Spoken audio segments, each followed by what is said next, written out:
Hello everyone, and welcome back to my channel.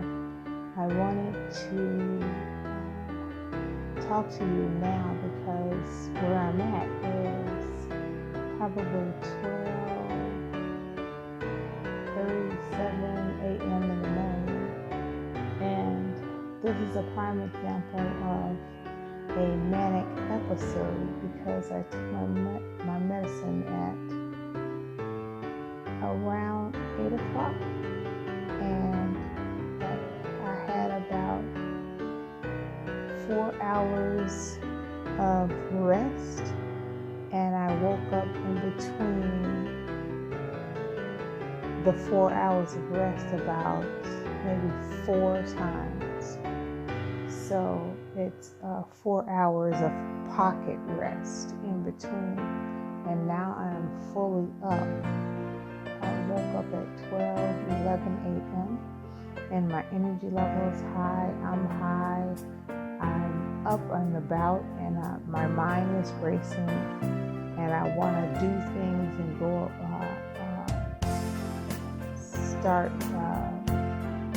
moving around the house. And the signs of a manic episode, I can tell when it's starting because now it wants me to start cooking and start trying to clean the house as if I have OCD. I have OCD in collaboration with the manic episodes because you're moving things around.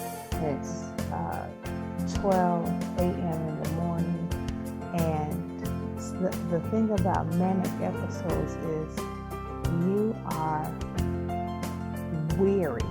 You're weary, you're tired and exhausted, but your body is moving, your mind is racing, and you're all over the place in your thinking. And you wanna leave for me, I wanna leave my apartment and go outside and do stuff and get things done, which is very, very dangerous thinking. And with my manic episodes, I usually have this episode linger for about 4 days. So I have a meeting at 9 o'clock, and no doubt I'm going to be up all day. I'm going to be up all day, and I'm going to have to muscle through and take care of all my agendas while I'm tired and weary. So I just wanted to really talk about it, and talk about it while I'm having it and while I'm experiencing it, because it's important to pinpoint symptoms so you can identify it, and once you identify it, you can apply a positive antidote to the symptoms.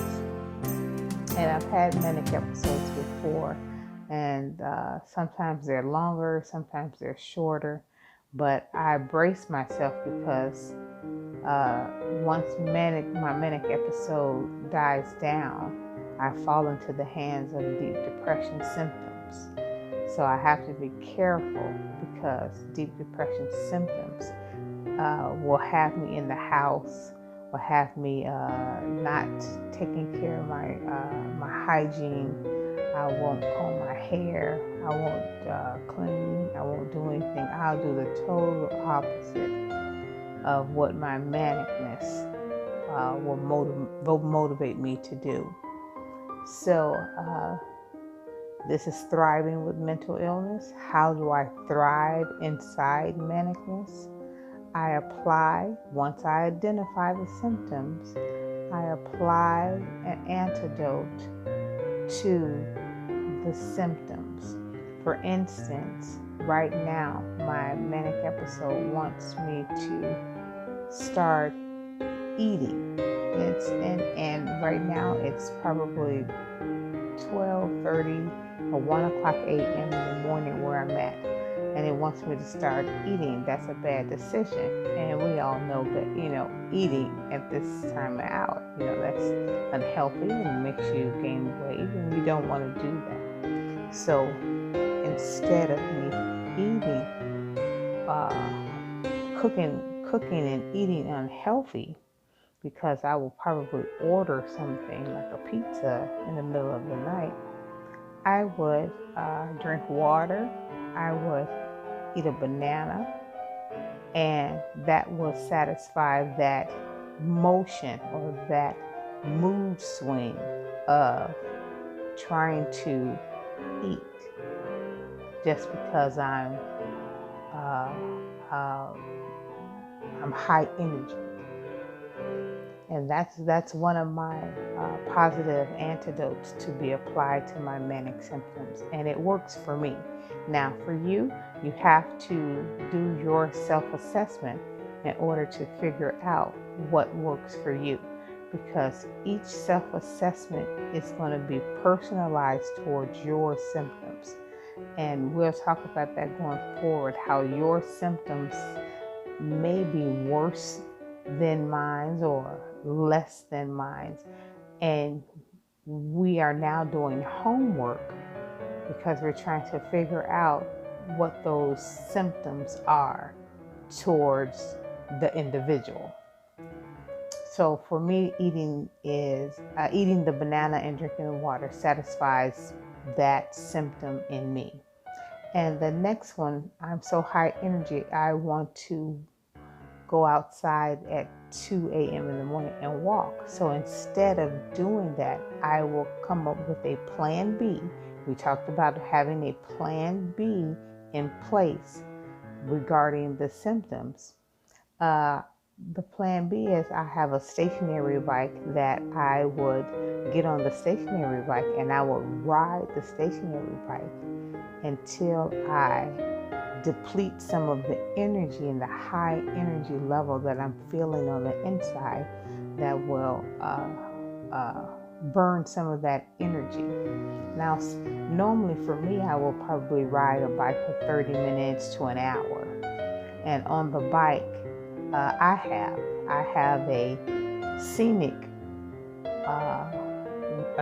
route that shows me roads that I'm riding and mountains that it shows me a visual, which is very helpful for me because it makes me think that I'm outside. And that's what my manic thinking wants me to do. It wants me to be outside at 2 a.m. And my plan B positive antidote provides that when I get on the stationary bike and I have a scenic road that looks like outdoors. So, what we're doing is we're trying to, our plan B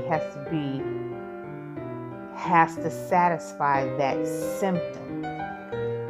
And it has to satisfy it to the point where it's almost mimicking it, but it's really not it. And I hope you understand that. I can open it up and unpack it a little more if you want me to. But some of this things like this, you have to be able to identify. I'll speak a lot about identification because identification is important because we need to know what we are applying a positive antidote to.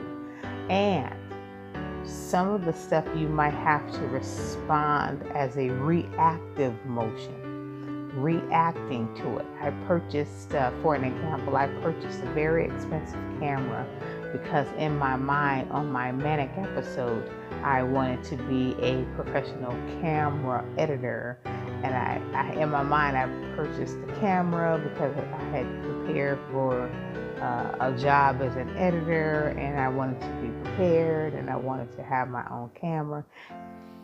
Just very irresponsible thinking.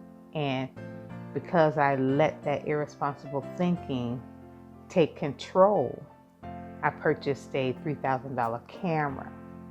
Now, once my manic episode subsided, I went into a depressive mode because I spent money that I did not have. And that's how I identify that manicness and deep depression work hand in hand. They are two evil siblings. They hand you off to each other. Once manicness is through with you, the manicness hands you off to deep depression, where deep depression suppresses you even more and make you feel even more unworthy, more unvaluable. And that's even worse, because if it sinks you lower, then it puts you into a stage of suicidal ideations, because it's sinking you into that stage of, I don't have value. And we'll talk about that going further too. Having no value.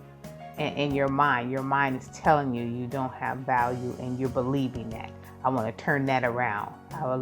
Going forward, we'll talk about turning that around. But I bought the camera, and once I bought the camera and I came came out of the tunnel of Bipolar 1's episodes, and I saw the light, I had to do a reactive motion by reboxing that camera up and sending all that stuff back to get my money back, because that was just a very irresponsible motion. You have to combat symptoms of a mental disease at all corners. You can't just be one straight way, which is medication. You can't be that way. You can't be one straight way, which is weekly counseling. You can't be that way. You can't be just one straight way of personalized components. You have to fight it at every corner, because mental illness is tricky. It's clever. And it'll find ways to get better at sneaking up on you and making you believe a fictitious thought.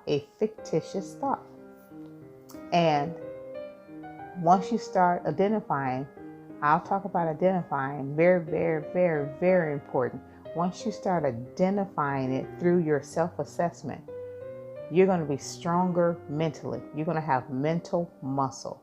You're going to be ready to tackle and apply positive antidotes to those symptoms once you start identifying. So that's why I'm having a manic episode now. But this manic episode, I'm not going to let it get the best of me. I'm going to turn it into something positive, because I'm going to express how I'm feeling, what's going on, the right now symptoms, the positive antidote that I'm applying to those right now symptoms. And once I apply that positive antidote to those right now symptoms, I'm bringing my mind to a balance where I'm not going outside at a dangerous time of the day. I'm not eating bad food so I can mess up my, imbalance my weight. You see those things, because being manic, it makes you make bad decisions, and the consequences of those bad decisions will be unhealthy and harmful, and it'll lead you into a deep depression. So because I apply a positive antidote to those symptoms, my mind is at a balance, and it doesn't lead me to that deep depression. It takes me off of that suicidal ledge. So when you think of it in the long term, I really stopped myself from doing something worse down the road, such as being depressed, such as being isolating myself because I'm suppressed, such as not communicating because I'm in deep depression, such as now I'm not having a bad hygiene since I didn't get into the deep depression stage. So all good things happen when you put your mind at a balance. So it's good that I'm having this manic episode, because it's teaching me. And if it's teaching me, I'm able to share.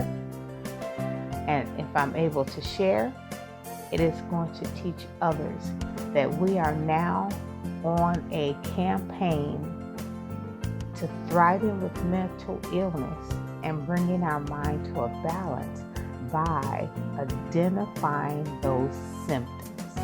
And once we identify those symptoms, we are applying antidotes, positive antidotes to those symptoms so we can thrive with mental illness.